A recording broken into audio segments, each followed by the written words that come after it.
Hammaga salom, kanalimga xush kelibsizlar.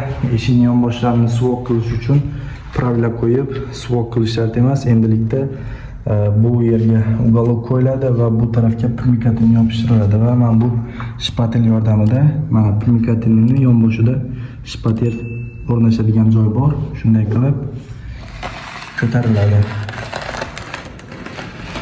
Ko'tarilgandan keyin shunday tekis chiroyli chiqadi. Bu qotgandan keyin yana shpatel bilan tekislanadi va chiroyli qilib qo'yiladi.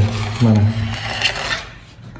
bu uголок va primikatinni mana bunday lazer va bu tarafdagi tepadagi lazer bilan qo'ydik.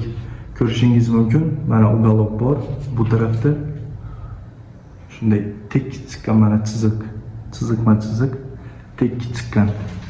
Shunday qilib uголок qo'yiladi va primikatin yopishtirilib, yonboshi, eshikning yonboshi suvoq qilinadi.